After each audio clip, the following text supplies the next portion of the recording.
Actually, in a hyper-liberalized modern society, is it the case that we've finally come to realize that, like the tapir, like the elephants, perhaps like the gorillas, men's role really, in terms of functional value, is to provide their approximately half of the genes, maybe provide some resources, maybe to do some protecting.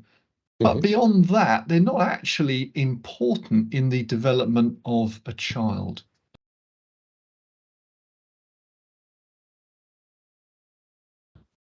What can evolutionary theory tell us about the importance, or otherwise, of fathers in the development of a child?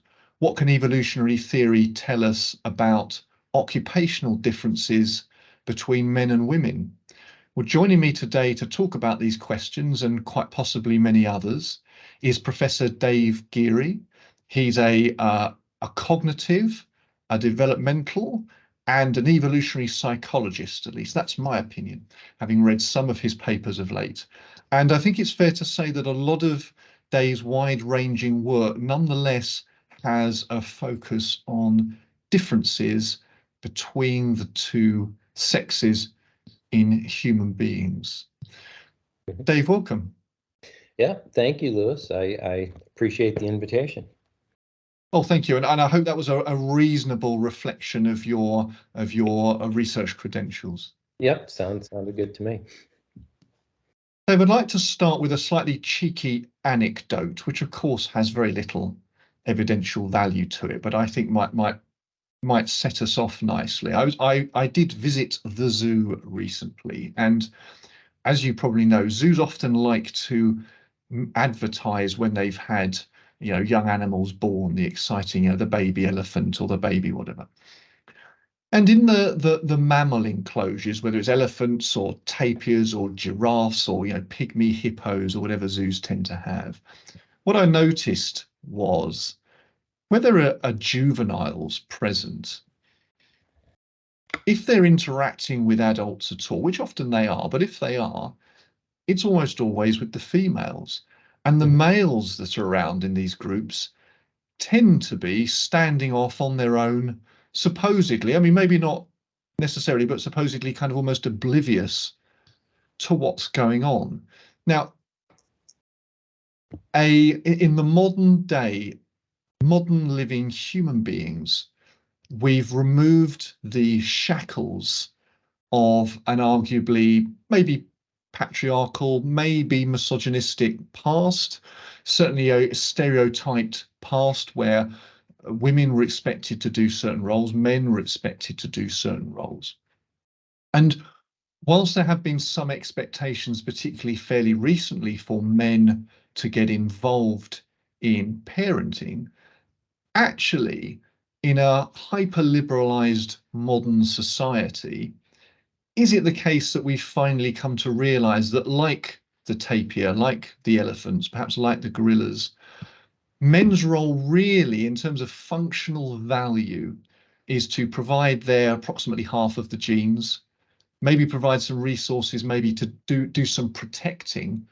But beyond that, they're not actually important in the development of a child.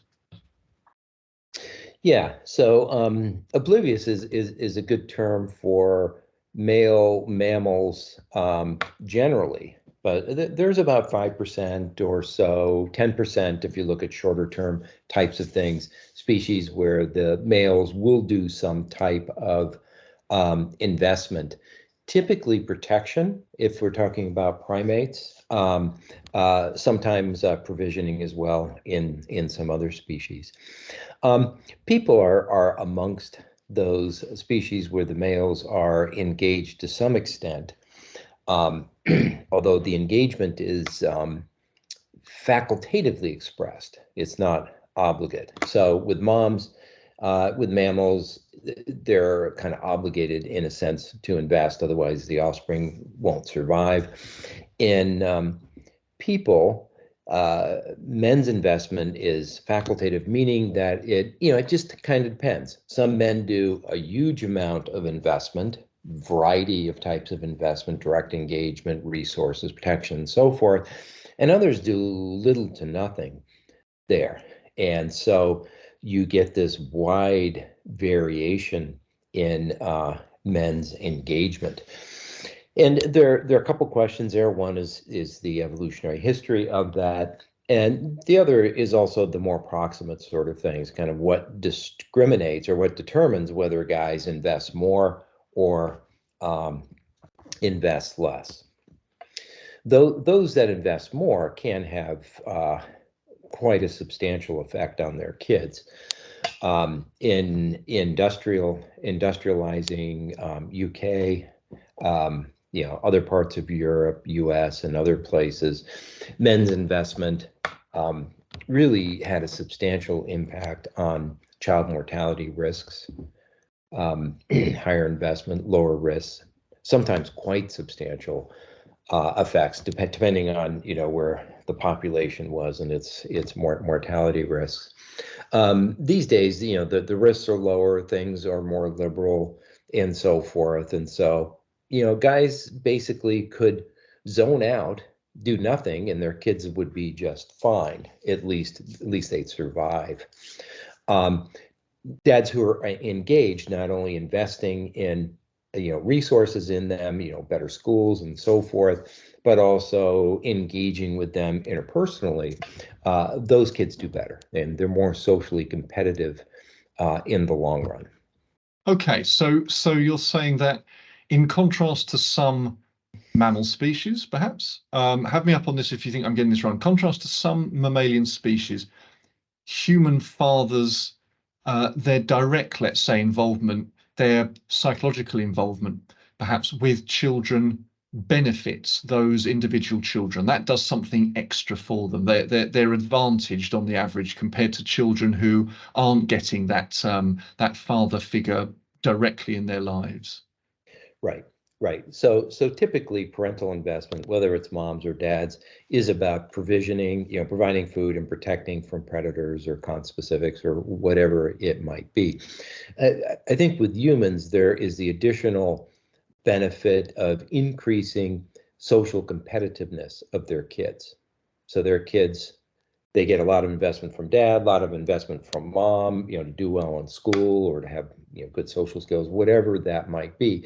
They do better in adulthood, and their grandkids, therefore, of the original investors, grandkids do better. That doesn't show up so much these days because of low mortality rates, but there have been a couple of studies that have looked at levels of parental investment and number of offspring. You invest more in kids, you have fewer kids, but it turns out you have more grandkids or great grandkids down the line due to higher social status means better health of the grandkids and lower mortality risks when you get these unpredictable population crashes. It's a famine or disease sweeps through or something like that. Okay, but that's arguing for us. The context there is a situation where the environment is harsh, right? Kind of by definition. So as you alluded to earlier, in the UK and the US today, does it matter if the father isn't there? I mean, you've answered that to some degree in saying yes, you think it does. Although the children survive, but the effects are a little bit more subtle, but they're measurable. The children with fathers, let's say, to put it crudely, Right. they're more successful. They're more socially adept. Right. Yeah. So kids with engaged fathers are they have better social competencies, better self-regulation. They get along better with teachers and other kids and so forth. Less likely to get in trouble during the adolescent years, less likely to engage in delinquency. If they're a girl, less likely to have early pregnancy, less likely to drop out of high school, more likely to go to college and so forth. So there are a number of social competitive effects, benefits that dads give, even if it doesn't affect survival per se. And these, as you described them, are really fundamental markers of kind of what we would consider to be lifetime success. I mean, these are some of the key things, absolutely key. Right. But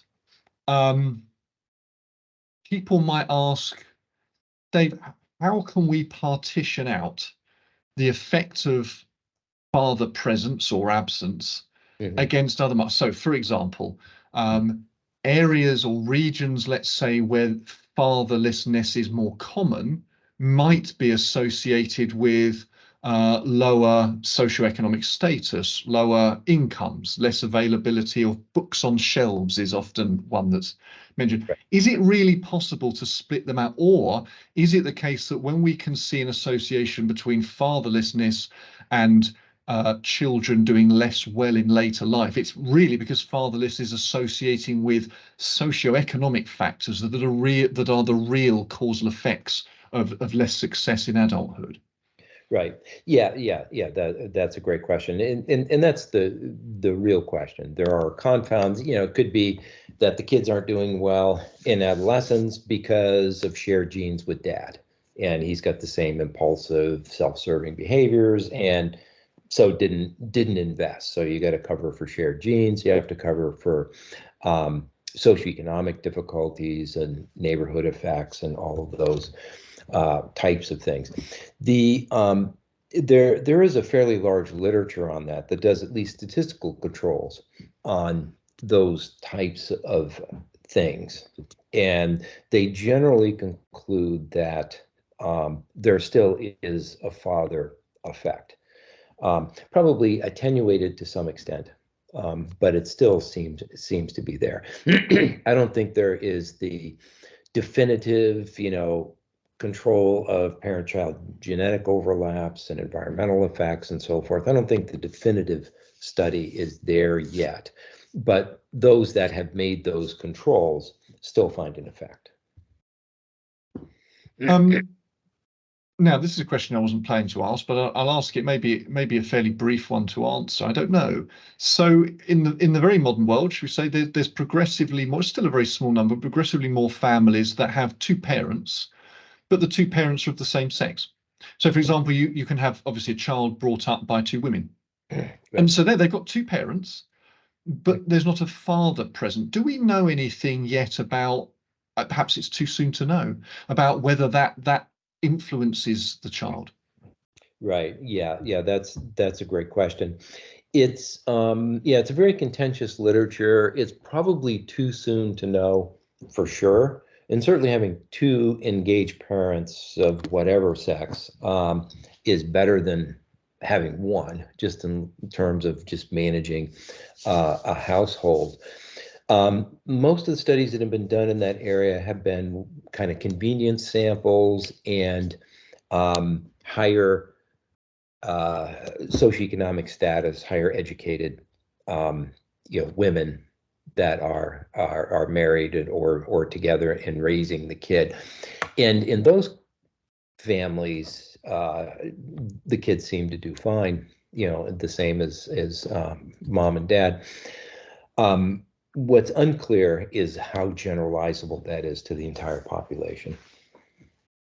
Okay, and yeah, it is early days with this, and we'll have to see. I'm sure children do absolutely wonderfully with two loving parents. I suspect that is key, but it will be interesting to see if there's some patterns come out over time about these varieties of families of all types that children grow up in. Now, as I understand it, again, correct me if I'm wrong here, Dave. Our closest cousins, the chimps and the bonobos, very closest. Mhm. In those species, there is very little input from the father. I call it direct input. Now, that's interesting in the sense that we're obviously a hypercognitive species, the human being. We're almost, in some ways, we're defined by that. And yet, arguably, the next most cognitive species, at least as seem to be up there with pretty much any other species, are chimps and bonobos, which is perhaps not surprising, being our nearest relatives. And yet, fathers are inputting a lot less. Now, if we go back to humans, we might say, well, one of the reasons there's an advantage to having a father is because of that emotional, social, cognitive development that the father can provide. If that's the case, why are we not seeing something maybe simpler, right? But nonetheless mirrored in our nearest cousins? Yeah. That's a great question. And when people kind of think about and develop models of human evolutionary history, there is a kind of a chimp bias to say, okay, we'll take chimps and we'll assume the common ancestor was kind of chimp-like. And in some respects, that works in terms of male coalitional competition, the warfare between the chimp groups and that sort of thing works.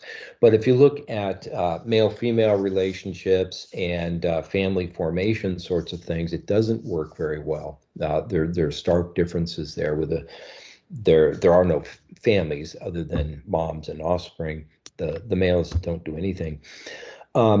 So we've proposed that maybe our Australopithecine ancestors going back 4 million or so years were more gorilla-like than chimp-like.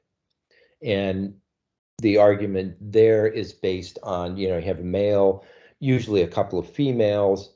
They develop long-term relationships, sometimes for life, for the life of the male. And then you have the offspring, very high paternity certainty rates. The males protect the offspring. They have to, because if another male gets them, he'll kill them. The males protect the offspring, but they also kind of hang out with them sometimes, and the offspring like to be around them and so forth. So, and if we take individual gorilla families and merge them together, we have a traditional village kind of composition. So we've argued from that perspective, some amount of male investment, probably starting as protection primarily, has been around for millions of years. If we go from a chimp model, the number of changes necessary to get from where they are now, promiscuous mating, zero parental and paternal investment, and so forth, to where we are now, it takes many more changes than if we start with a gorilla baseline. So Australopithecus 3-4 million years ago. Yeah. Mm-hmm. Okay. Arguably more like, well, in terms of the social structure, more like gorillas than chimps. That's very interesting. I guess, without wanting to take the wind out of your sails, because I think that's a fascinating idea, we're almost certainly never going to be able to test that hypothesis well. We've got a few bones and bits and pieces from Australopithecus, and we're not going to get more. Well, yeah, one way to look at it is to, and these analyses that have been done, is to look at suites of life history traits, age of maturation, prenatal development, social structure, and so forth. And then look at all the great apes, look at the lesser apes, the gibbons, and so forth. And you can kind of reconstruct an evolutionary history based on the species that are currently alive, and then you can kind of extract out and figure out, okay, what was probably common to these species, making some inferences about what the Australopithecines were possibly like. And one of those analyses published about 10 years ago in Journal of Human Evolution, where you've published as well, suggested they probably were more gorilla-like than chimp-like, based on this phylogenetic analysis. Not exactly like gorillas, but tending more toward them than chimps. And pardon my ignorance. So male gorillas, including the silverback, will provide young with noteworthy amount of care, a noteworthy amount of sort of handling time of the offspring and so forth. Well, yeah, I mean, obviously they don't breastfeed.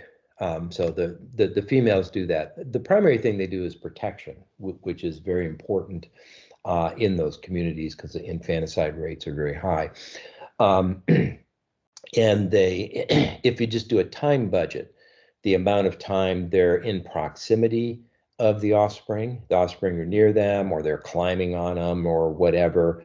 They're very tolerant of those sorts of things. And then you do time budgets of men in traditional contexts. They're pretty similar.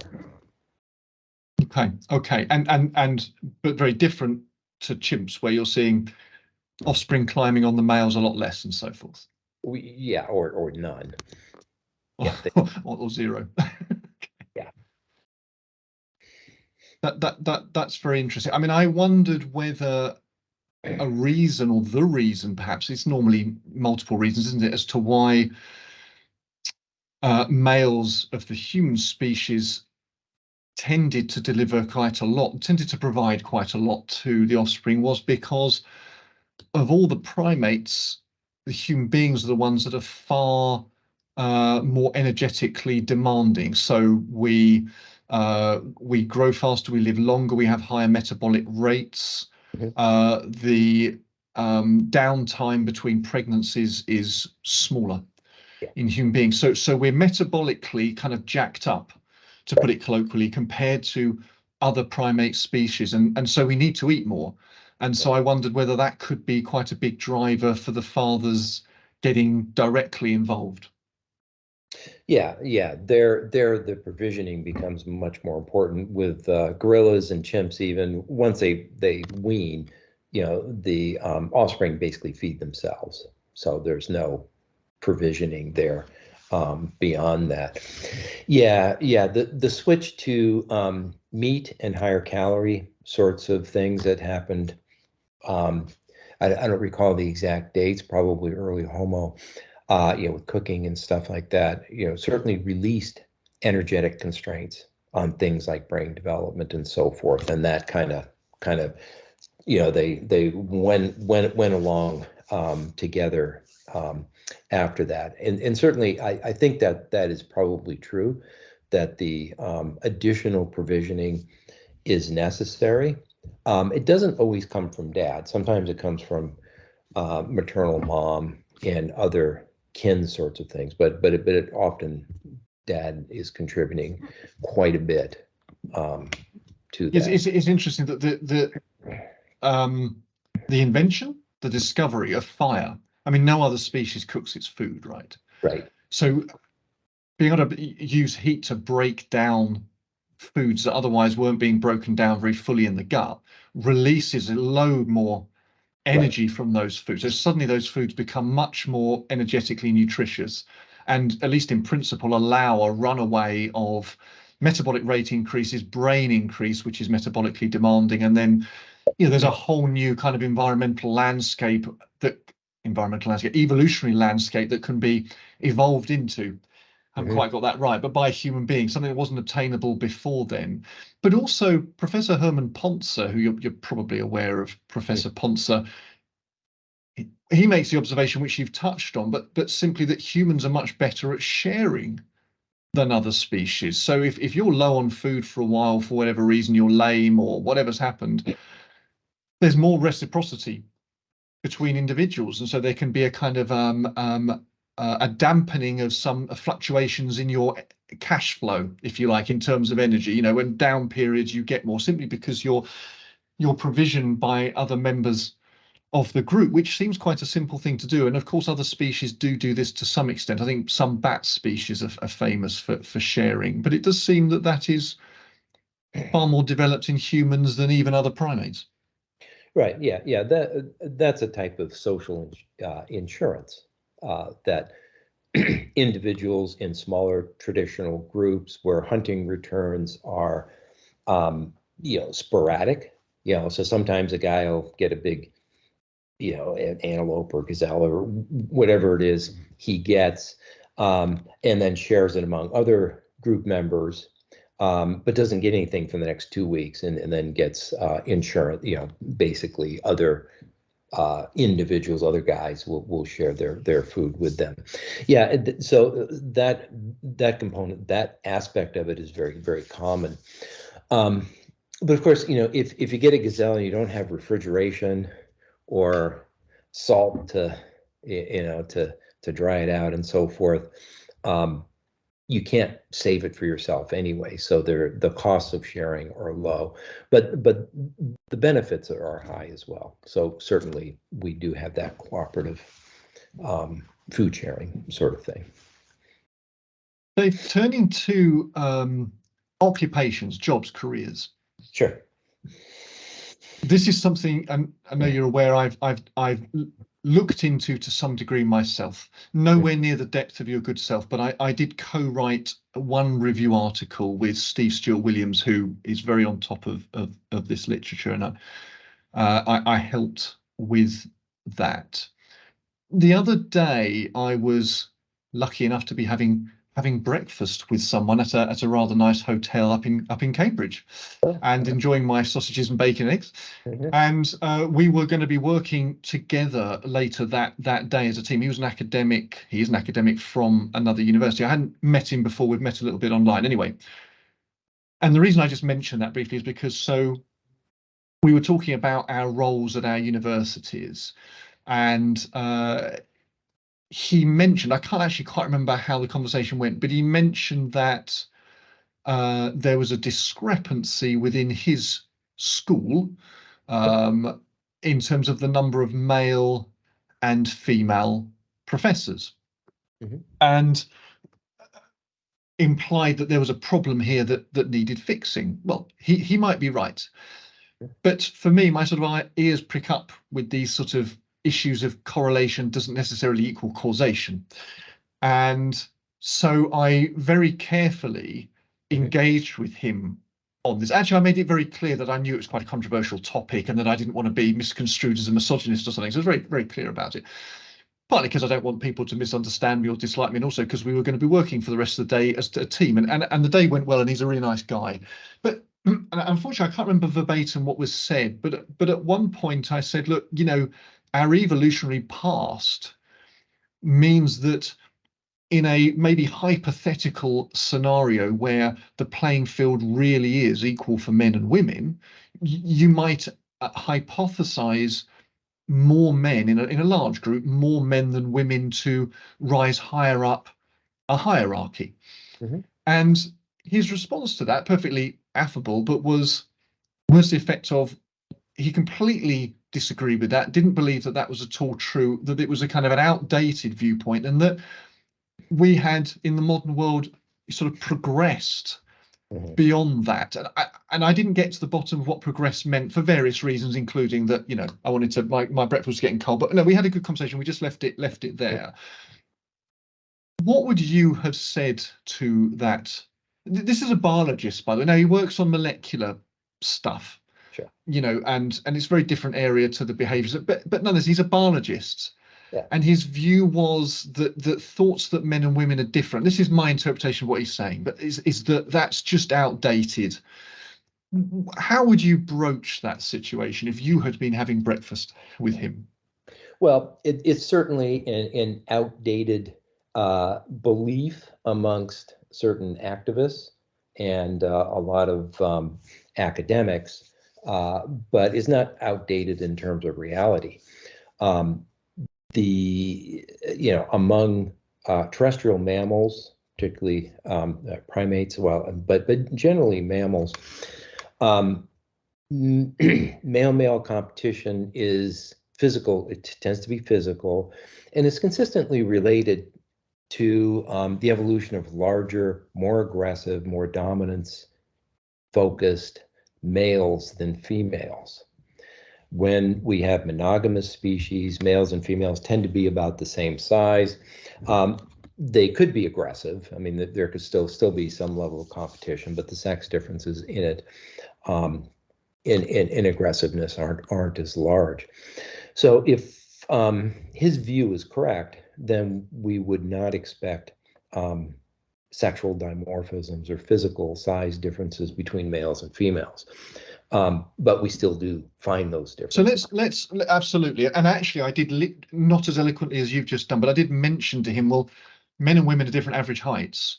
So shouldn't we be looking at that difference in average heights and saying, well, there's a problem here.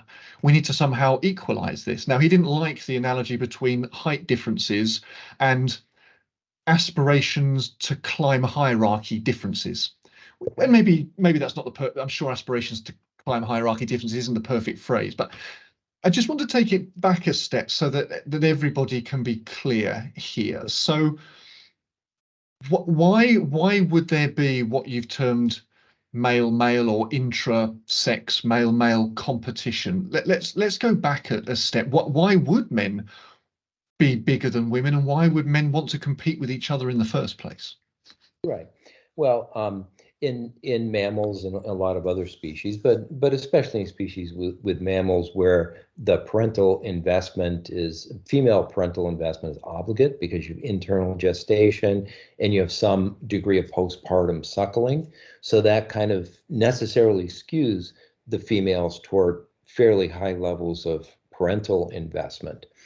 When one sex is investing a lot in parenting, the other sex kind of can go two ways, can go toward, well, I'm going to invest in mating effort and try to get more than one mate, or I'm going to go monogamous and help invest with the offspring, or somewhere in between that.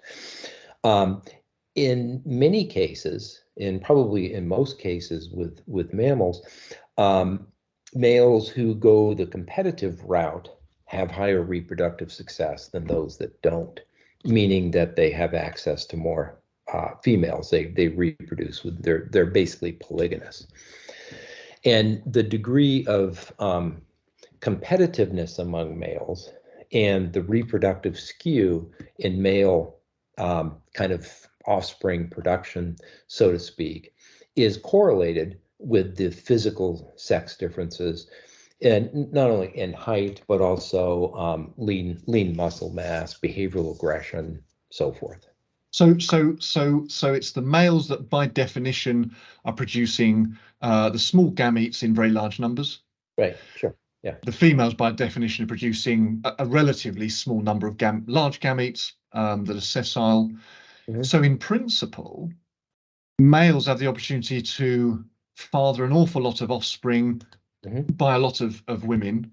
Right, Women have a physical bottleneck. right. And the maximum rate that a female human, a woman, Mhm. adult female human could have children is once every 9 months, give or take, right? The absolute maximum rate. Maybe two every 9 months if they keep having twins, but let's assume not. Yeah, it's even slower than that because in traditional context, they have to breastfeed, which suppresses ovulation. And so it's probably every 2 years or so. Right. Sorry, that's a good point. So actually, even the absolute maximum rate would be once every 2 years. Right. So if a man can somehow find a way to get access to lots of women, Mhm. he can be evolutionarily very successful in terms of reproducing and passing on his genes, which is ultimately the aim of the game, Right. even if it's a subconscious aim. Women just don't have that. So yes, if men can find a way to get access to lots of women, in principle they can do that. And how might they do that? Well, in human societies, I guess there's multiple ways, right? You could knock off the other guys, get them Mhm. out of the way by just removing them from the game by killing them off or Right. disabling them. You Mhm. could be involved in a hierarchy, a social hierarchy, where getting higher up for one reason or another gives you more access to women. Mhm. Either because the men lower down accept that, or because the women want the men that are higher up the hierarchy. Or you could be, there's another way, isn't there? You could be sneaky. You Right. could be going round the houses, literally, when the men are out. I mean, metaphorically or literally. So there's a number of ways that men might try and maneuver themselves Mhm. to get access to a lot of female partners. Am I getting that about right? Yeah, that's right.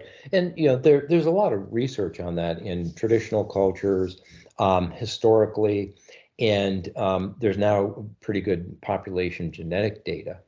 And they're all consistent with the argument that higher status males, however it is achieved, have more kids. They're more likely to get married, less likely to be cut out of the gene pool, and um, more likely to have several wives. I mean, it's a very, very consistent finding. There's just no arguing out of it. Okay. Well, I mean, Okay. there's no um, arguing out of it if you're focused on reality. Okay. No, no, fine. And we are. So that simplifies that issue, and rightly so. So we might expect then that even in the modern day where marriage or at least partnership is is encouraged, and actually it's illegal for men to have more than one wife in Western societies at least. That despite that, because of our evolutionary past, at least subconsciously, and I always wonder whether to some degree consciously, I mean, this is interesting, but anyway, men on average have more of an interest, just an inherent, a literally inherent interest in climbing up, what I keep saying, climbing up hierarchies, becoming better at the sport that they've chosen, or climbing up the organization that they work for. Mhm. And, Yeah. and women on the average less so, because evolutionary, it didn't matter. It wasn't so valuable to them to do so. Right. Yeah, yeah, that's absolutely true for men. Women in traditional cultures and elsewhere do form relationships and somewhat higher dominance hierarchies, especially if they're married to the same guy. The co-wives do. So there is some competitiveness there and jostling within that social system. So it's not a zero thing, but it's definitely the pressures, the evolutionary pressures have been much stronger, much more consistent for males and females. Okay. And yeah, we see that in women are much more variable than men in terms of their focus on career versus focus on family. So about 15% or so women are very career focused. Um, about 15% or so just don't want a career. They want to, just be a homemaker, and the rest kind of prefer some mix, part-time work and homemaker and sort of things. But, 3 out of 4 guys, 2 out of 3 guys or so are career focused. They're status focused. And when you say homemaker, which is a Mhm. perfectly reasonable word, but it's a dirty word these days, I think, because um, shall I say a feminist? Not there's nothing wrong with feminists, but to kind of give an idea of a character who might be listening to this would say, well, I think would bristle at that, because it is assumed that homemaking, or being the caregiver, the primary caregiver, is a lesser role in life than being the breadwinner or having a career, as opposed to having a job but you hopefully reasonably happy with, but you want to get done at 5 o'clock. And actually this reminds me, so back at the aforementioned breakfast, which was quite a long breakfast, Mhm. one of the things that I did mention later on, which I found a bit more comfortable saying, because it maneuvered me into a position actually of sort of showing direct concern for women. Not that I don't have concern for women, but my initial argument can be interpreted as, you're not worried about the fact that there are less female professors. And that's not, the point I'm making is that, and that you've made is that we might not necessarily expect there to be so many women who want to be professors. But later on in the conversation, I said, one of my concerns is that modern society is typically telling women as well as men, to be a success in life, you should aspire to a career where you see progress that includes climbing a hierarchy, where money is a key measure of your success. And in Mhm. some quarters, to the point that prioritize, and not everyone's saying, I don't exaggerate, but some people would say, or at least imply, prioritize those things, career, money, success in those respects, over having children. And I think that's doing a disservice to an awful lot of men and women, Mhm. perhaps more women than men, but men as well, who actually aren't going to find happiness, or most happiness, by climbing the career ladder, but would rather have a job that finishes at 5, Mhm. so that they can get home, do their hobbies, Mhm. walk the dog, play with the children, tend to the garden, whatever their things are, and that it's crucial that we don't see those as lesser things in life, because I don't think that. And if you compare that to some men who are hyper organizational climbers, and I'm going to stereotype here, might Mhm. be a chap who's done very well for himself. He's driven himself hard. He's got a big take-home pay.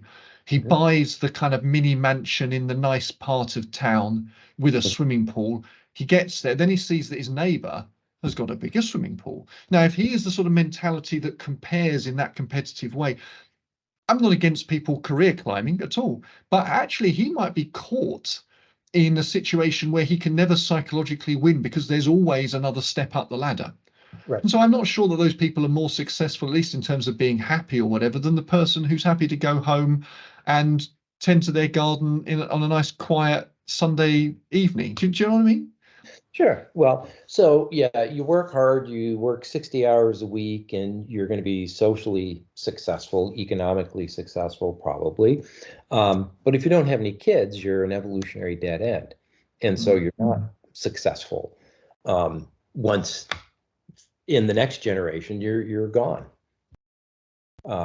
So there are these trade-offs. And then the counter to that might be, well, who cares? We've unleashed ourselves from our evolutionary shackles. Yes, our Darwinian fitness drops to zero, but who cares? If we have kids, we can't go on that skiing holiday, right? If we have kids, we've got less money to spend on the nice car. If we have kids, it's much harder at Christmas. So actually, we don't want to have, and actually you can make that argument. My worry would be, and again, this is a direction I didn't necessarily expect we'd go, but that's fine. I don't know if you have something to say on this or not, but my worry would be that there's quite a lot of people, probably of the millennial generation approximately, who are choosing not to have kids. And that's fine. And for some of them, that'll work brilliantly. And obviously, it must be down to people to choose what they want. But I think a number of people who are choosing not to have kids might regret that in the future. Is there any data on that about, because, sorry, one more thing, and then I obviously want to hear from you. So some people might argue you'll only ever be happy if you have children, but an obvious counter to that would be, I've got two children and they're snotty nosed and they're screaming and they keep me up all night, and actually, and I can't go on my skiing holiday, and Christmas is a nightmare, and I love them, but I'm not having fun. So is there any long-term data on people's lifetime satisfaction, happiness, to do with associated whether they have or haven't had children? I have no idea about that. Yeah. Great question. Well, we didn't evolve to have fun. We evolved to get things done, have kids, and get resources and so forth. Yeah, it's a good question about regret. Do people, when they get middle-aged and older, do they regret not having kids? I actually don't know the statistics on that, but I would bet that a fair number of them do regret it. And, if you think about it, well, okay, they're having fun and, doing their skiing and so forth. But they're out reproduced by the stay-at-home moms. And so they're having fun, but whatever genes are driving that competitiveness and, self-absorption there are going to be lower frequency in the next generation.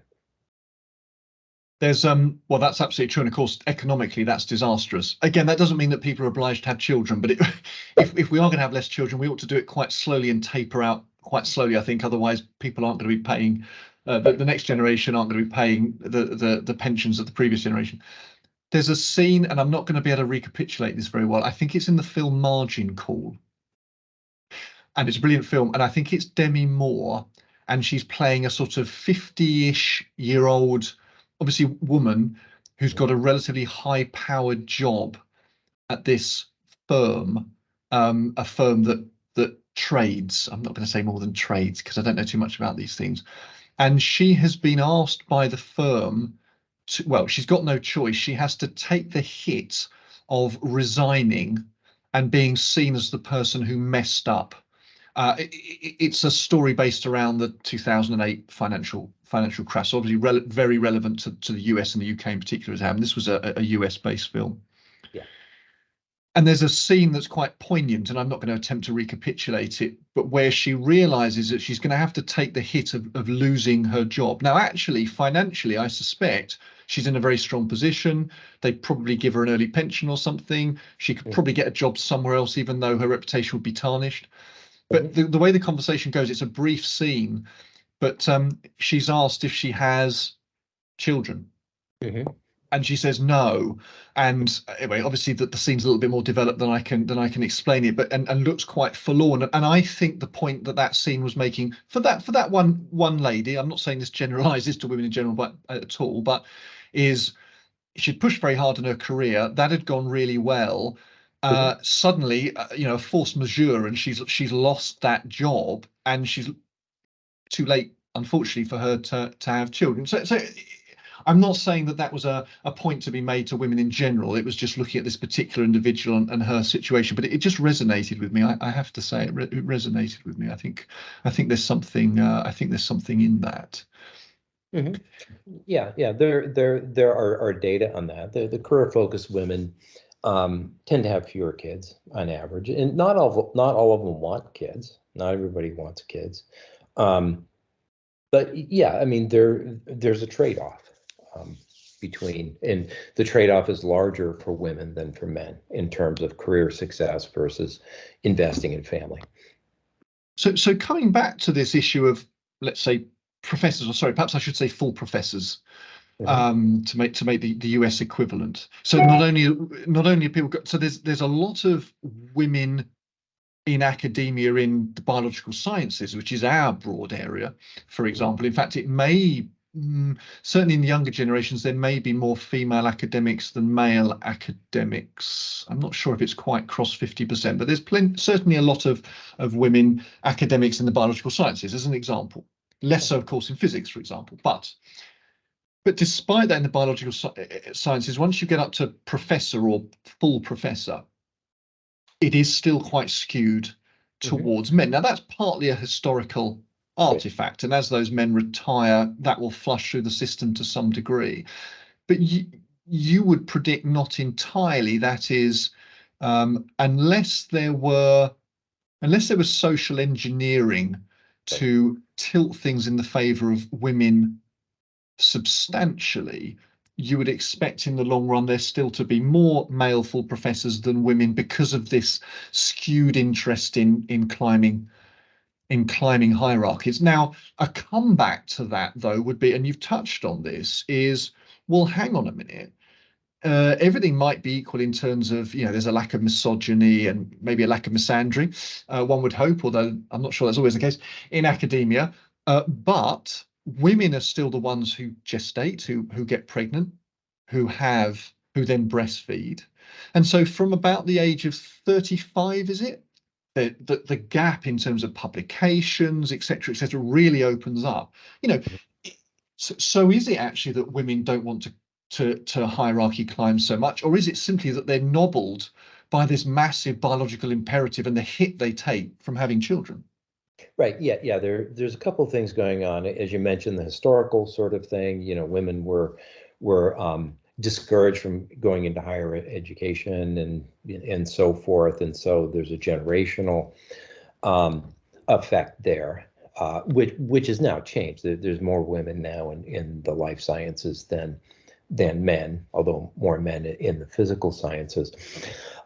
Certainly, having kids is a hit, and it's much more of a hit for women professors' careers than men's. If you look at grant applications, publications, and those sorts of things, in some areas, in my area at least, and it may be more general, men publish more even as graduate students and as postdocs before they hit that time in life where you have to make that decision. You're going to have kids or not. And now you're going to have them. You're in the early 30s and so forth. You're established, you have the kids, and that's another hit. But the differences are there before those decisions have to be made.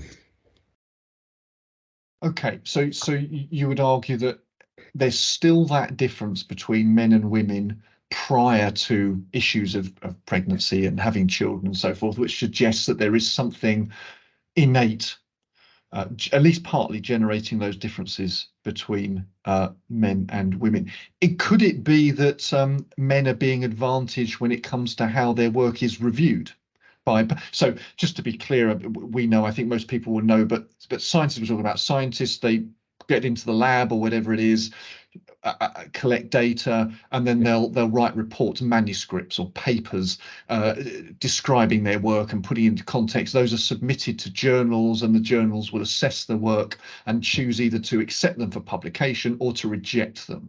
So Yeah. there's a possibility at that accept reject stage in the process that men are advantaged over women. Mhm. Well, that's certainly been proffered as an explanation. There's a monograph that just came out in the last month or so by Steve Cece and his colleagues that analyzed that issue and related issues regarding sex differences in academia, including rejection rates, publication submissions, grants, and so forth. And they don't find any real differences there. I mean, men get paid a little bit more, partially because of more grants, because they submit more grants. They're not more likely to get them, but they write more. They publish more. They're not more likely to get accepted, but they submit more.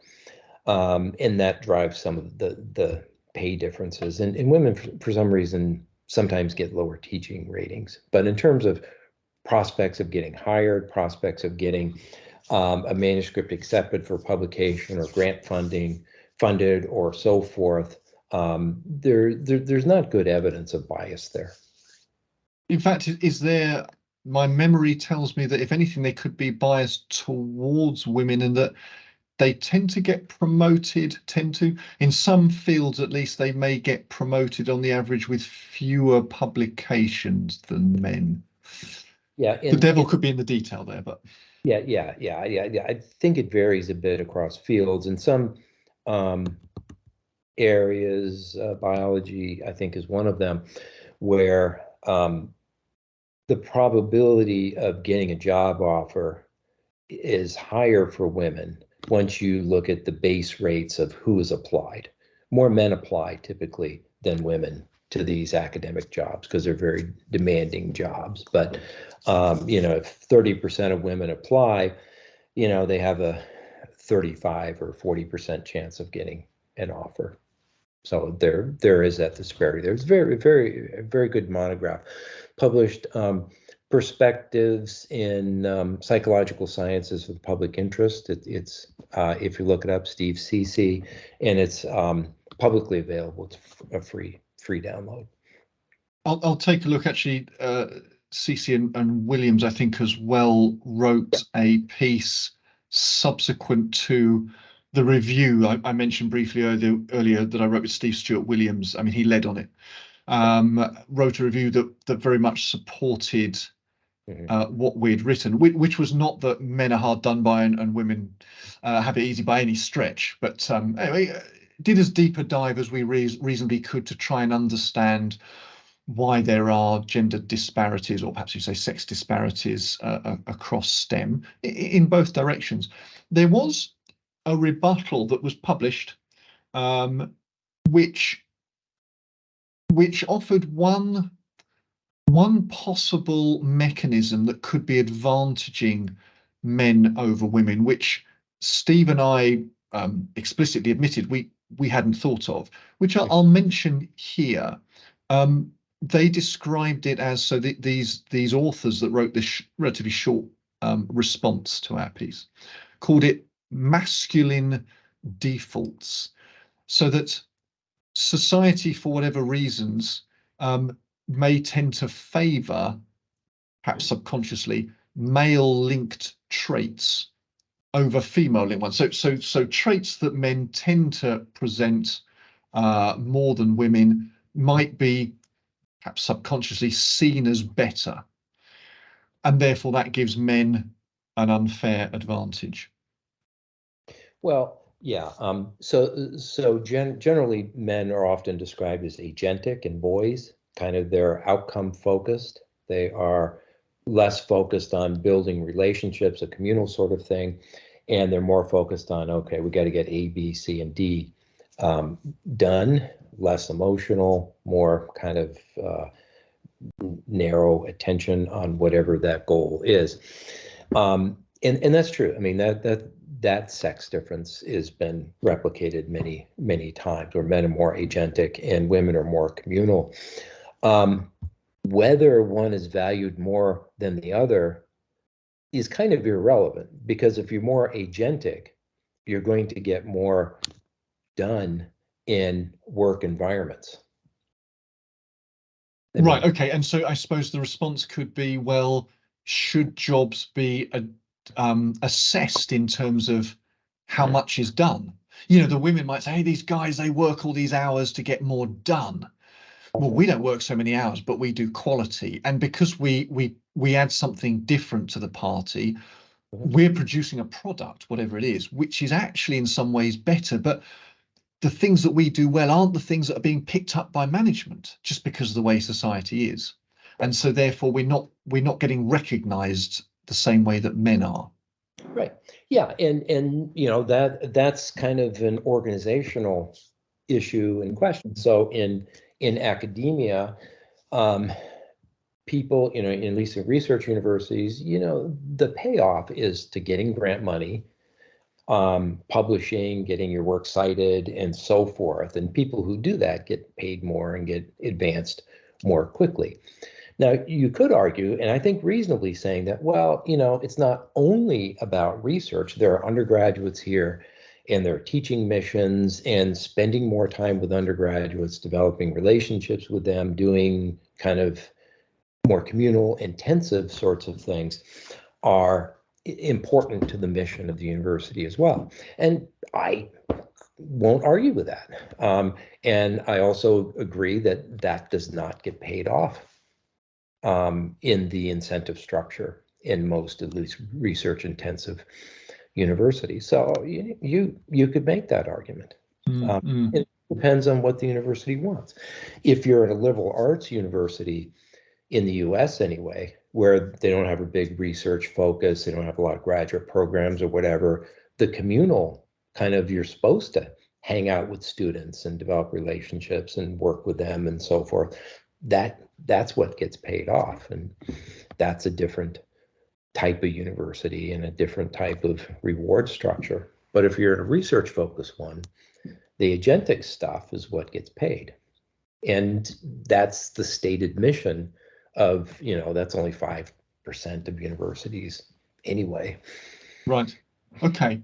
So there may be more of a disparity there in the US system and the UK system. I'm not sure, but it's quite it's only a small number that are that way driven, and because a small number of men perhaps, but nonetheless more likely men than women, are very, very keen in succeeding in whatever the system is that's put in front of them. I bet, and I haven't looked into this, but I bet that cheats in science, so people that make up their data basically, who are a small number we think, but nonetheless of course they're there. I bet that it's mostly men, because it's a shortcut to getting fame through big papers that you publish in the big journals, because you make up the data so that it's got exciting findings, right? I bet men are more likely, as men are much more likely to burgle a house to get the next guy's resources, right? Yeah, okay. So, you know, there are good things and bad things about being driven, I guess. Yeah, that's right. I mean, I think that's what I would expect, be more men than who take the shortcuts to achieve status more quickly. I mean, you see it in financial sectors and other sectors as well. Yes, it's taking. I mean, it's a heinous thing to do, but what it's doing evolutionarily is trying to take the shortcut, trying to get to the goal quickly and easily, or because another route simply isn't available. Can we touch on one more topic, Dave? Would you have time? Can I pick your brains on one more thing? It's just so very, very interesting, related, and perhaps actually fundamental to everything else that we've spoken about so far. So you wrote I think, a particularly well-written piece in an online magazine called Quillette, and it's called, I have it here, The Ideological Refusal to Acknowledge Evolved Sex Differences, which is quite a spicy title. You may not have chosen the title, but anyway, whoever did, it was a but it gets people going, and it's interesting and fair, but you know, it's quite controversial. So, and I have here, boys and girls are not infinitely malleable. They're not infinitely malleable, socially constructed products of, well, I'm paraphrasing, of society. Could you, Dave, walk us through, because some people might be listening to this and thinking, well, okay, but what is the evidence? What is the evidence that sex differences, or some sex differences between men and women, are innate? How do we know, or how do we have strong evidence that there are genetically driven differences and that it's not all cultural? Right. Yeah. Great question. So, couple there's different sources of evidence for that. One, this agentic versus communal thing that I mentioned is universal. It's found in boys and men and every culture in which it's been studied. A lot of the differences in the behavior of boys and girls is actually quite large. The play behaviors and so forth, and they segregate into same-sex groups and so forth. Some of those behavioral differences have been linked to prenatal exposure to male hormones, as well as there's a spike in testosterone, as well as female hormones in the first 6 months after birth. So you get this kind of mini puberty that it's called mini puberty. The level of exposure to those hormones during that time is also correlated with later play behaviors. If we look at it from a comparative or cross species sort of thing, species where there's a lot of male-male competition, you tend to get more rough and tumble play in juvenile males and juvenile females. Those differences can be quite large. If it's a species like the spotted hyena, where the females are very aggressive, you get as much early aggression in females as males, but typically it's male biased and rough and tumble sort of thing. We go to people, and so we have these early hormonal influences. If you look at something like rough and tumble play, either one-on-one or group level rough housing type of thing, you see big differences. You see the same differences that you see in other species where the males are bigger and more aggressive than females. So there's a lot of different ways to approach this question, and there's a lot of different types of evidence that all support the argument that I make. Now, that doesn't mean social, cultural, parental, and those influences aren't important. They can make a difference. They can exaggerate or minimize these differences, but they're not creating them out of whole cloth. Dave, you mentioned one of the things I picked up on your aforementioned piece was that individual differences between the sexes can be quite small, but if you combine a set of traits, a set of characteristics about people that are related to each other, right. Those characteristics are related to each other, that they can add up to be suites of characteristics, right. For which the average difference is quite large. Could you talk a little bit about that? Yeah. So some people would argue that, we have kind of an emotional intelligence, which is basically social sensitivity and social skills. And that is based in part on a number of abilities, sensitivity to changes in facial expression, vocal intonation, what people are saying, body posture, all of those types of things, and then the ability to make an inference about what the person is thinking or feeling. And experimental psychologists can separate out all of those. How sensitive are you to changes in structure, eye movement sorts of things. And if we look at girls and women, they're better than boys and men on all of these areas, but the differences tend to be fairly small to moderate, each one. But in an actual conversation with somebody, you're processing all of this information simultaneously. You're looking at vocal cues, you're looking at facial expressions, body language, other types of things, and it's all coming in simultaneously. And if you combine all of those cues together, the difference is much larger than it is for any individual trait. In fact, it's quite a large advantage for girls and women there. And you see that in a lot of areas. Yeah. And okay, so if you pick out specific things that one might measure in a scientific experiment, scientific experiments tend to measure quite precise, specific things. the differences can be quite small, but sometimes, not always, but sometimes if you combine, yeah, as we've said, a number of traits that are related, the differences between men and women can be bigger. I also wanted to pick up, it was from the same article, I think it's from this article, you mentioned that we can see differences between the sexes, at least from adulthood, I can't remember now, maybe earlier, in terms of brain structure and brain activity. This seemed particularly key to me, because if you can get to the point where you can know when a brain is male and when a brain is female, that just seems intuitively quite compelling evidence that there really are innate differences between the sexes. Yeah. Very, very cool work. Number of different labs have now found this. So if you look at the overall pattern, if you look at one brain region, most of them are pretty much the same for men and women, but there's some regions where there's more neurons or whatever for women than men, and vice versa, or the layers are thicker in men, whatever it is. But if you look at the entire pattern, the distribution of gray matter and white matter, the axons throughout the brain, you can identify whether that brain belongs to a man or a woman about 95% of the time, which is about what you see with looking at somebody's face, whether it's a male or a female. That was recently replicated with 9 and 10-year-olds, so it can be it's down earlier.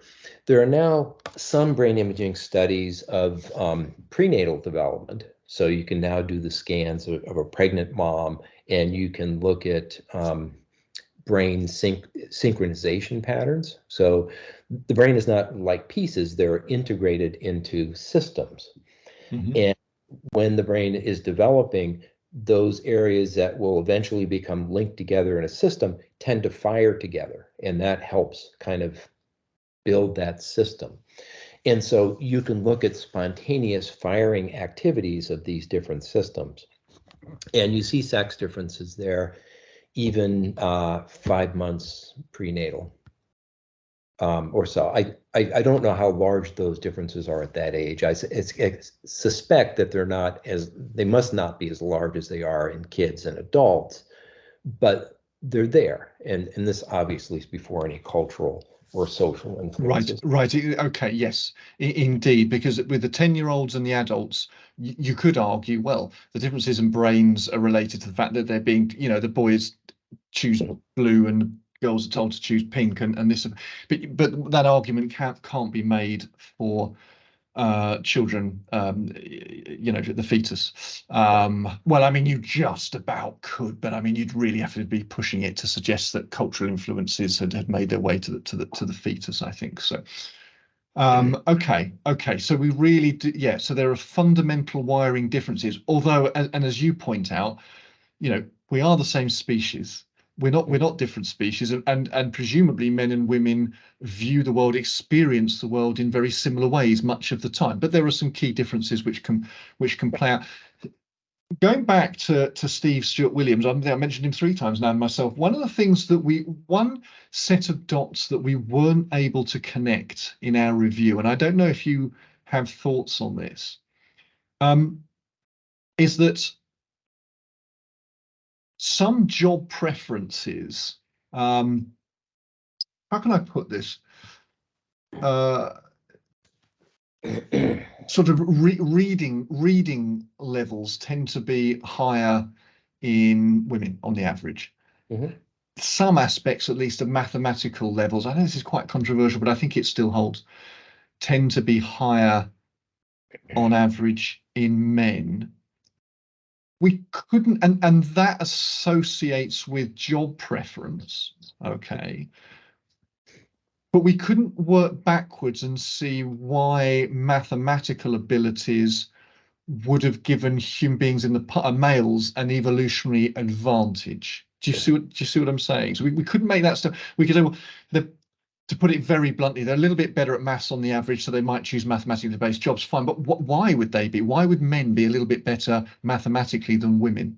Mhm.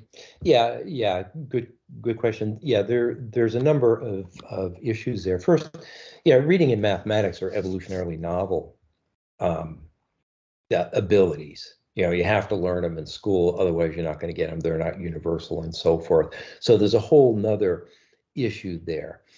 Um, Women's advantage and girls' advantage in reading is probably related to their advantages in language, because the learning to read is basically mapped onto the evolved language system through instruction. And also their theory of mind, they have an advantage there, kind of making inferences about what other people are thinking and feeling, which is good for understanding character development in stories, for example. So I think there's a direct kind of their reading and language and theory of mind are mapped together. Girls and women have advantages on these more fundamental, biologically primary abilities, which results in, well, some other things in reading advantages. Yeah, the sex differences in math are related at the mean are not very small, about 1/10 of a standard deviation or so, where boys are a little bit better. We've done a number of studies on this, and we find that boys are better in areas that have a visual spatial component to them. But in other areas where it's just an algorithmic sort of thing, there's no difference, or sometimes girls and women are better at it. So it's just the ability to visualize certain types of mathematical relationships, or how an equation maps to two-dimensional space or three-dimensional space or whatever, is where you get those differences. I think what you're getting at is the intra-individual strength.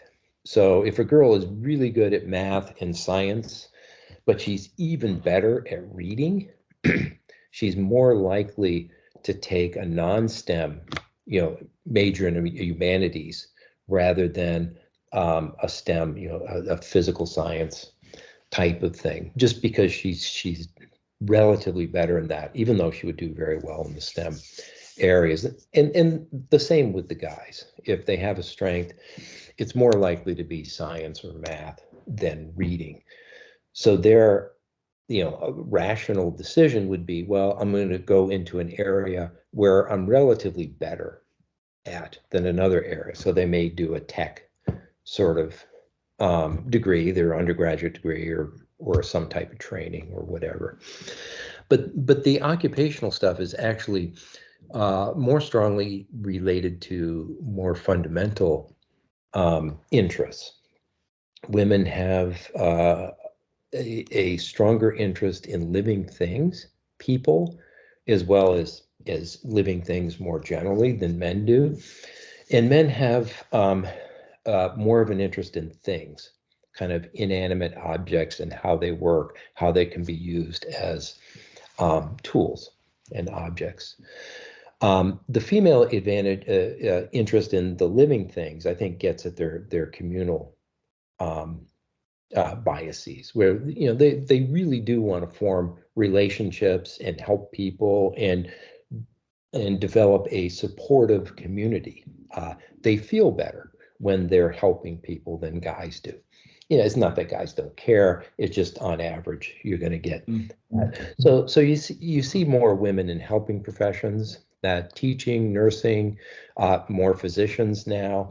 Veterinary medicine is dominated by women these days. So all of these fields where they're working with living things and helping people. But less surgeons. So although there are lots of female physicians, they're less likely to be surgeons, and perhaps the argument there is that they're working with living things, but those living things are unconscious, or anyway, and so they're not getting that kind of, they don't get the same sort of feedback that you would get from somebody if they're laid up in bed, but you can ask them how they are and how they feel and how they respond to something. So in a sense, the human becomes an object when they're under the influence of isoflurane. Sure. Yeah. If you're an orthopedic surgeon, you're thinking about the hip that needs to be replaced, and that's what you're focused, not on the helping them, as a general practitioner would do. Yeah, the guy interest in how things work is an interesting riddle, and there are a number of different theories and arguments for it. I propose that it probably boils down to an evolutionary history of men being more involved with tool construction in tool use. So in traditional cultures, about 90% of the tool construction, weapons, a lot of it's weapons and other sorts of tools, is done by men. And I think, it has given them an advantage over evolutionary time. And I think that's where that comes in. But in a modern context, that translates into more men being interested in technology fields, engineering, physics, the inorganic sciences. To round this off then, understandably, modern society wants to strip away boundaries, visible, invisible, to people that are getting in the way from them succeeding. There seems to be a risk of not only taking away barriers, boundaries, but also then trying to exert forces in situations where we still see discrepancies, despite the barriers having been supposedly stripped away, to make things the way that we think they should be. So an equal number of men and women in a certain job, for example, because we think it should be that way. And perhaps that's when we don't appreciate the evolutionary history that underpins the way that men and women may think to some degree differently. What's your sense now in 2023 about how receptive society, individuals, people in power are to arguments about evolutionary theory and the effects that our evolutionary history have on us? I mean, is it still somewhat taboo? Because if we accept it, we accept differences, or are people starting to accept it? I mean, just to fit, sorry, I mean, 150 years ago, virtually no one would have believed, because they wouldn't have even known of the theory of evolution. Okay. And now most people in the West who aren't quite heavily into religion still will, at least to some degree, accept the theory of evolution and that we are an evolved species. I know not everyone, but you know what I mean? It's become pretty mainstream over the last century. Is the same going to happen for understanding that there are evolutionary derived differences between men and women? Yeah, well, it may take another 150 years. Yeah, I mean, personally, I don't care. I mean, people should do, it's great that people have the opportunity to do what they want. Politicians and gender activists are very resistant to the idea that if you allow boys and girls and men and women to make their own free choices, that you will get differences in occupational choices, occupational outcomes, and a variety of other things. And so they have this belief that, it's all socially constructed, and therefore any discrepancies have to do with social influences, which then have to be changed. But they're wrong. They just their priors, their beliefs that we're kind of blank slates and we can be socially molded into whatever they prefer, it is just simply incorrect. And you get a freer society, you get actually bigger sex differences, bigger individual differences, because people are able to express these biases.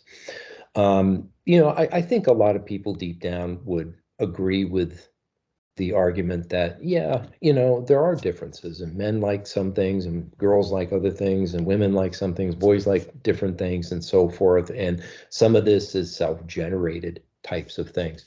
But the people who have captured social media, political discussion, and other types of things aren't ready for that.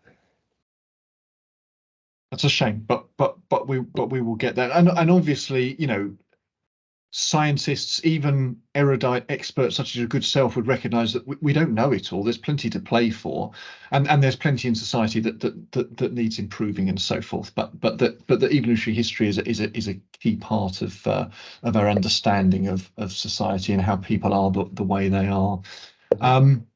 Well, Dave, I've taken a lot of your time. Thank you very, very much. Fascinating conversation. Perhaps we can continue it sometime because there's so many more things to talk about. But it's been wonderful. We've covered an awful lot of territory. Yeah. Where can people find more of you if they would like to search for you?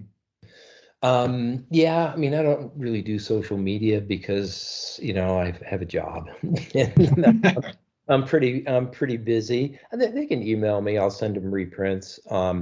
I have a website through the University of Missouri, and so they can look at list of publications, and a lot of them are available through Google Scholar, or some of them are available online if they just send me a note, or Quillette. I've written a number of pieces for Quillette on this topic and related topics.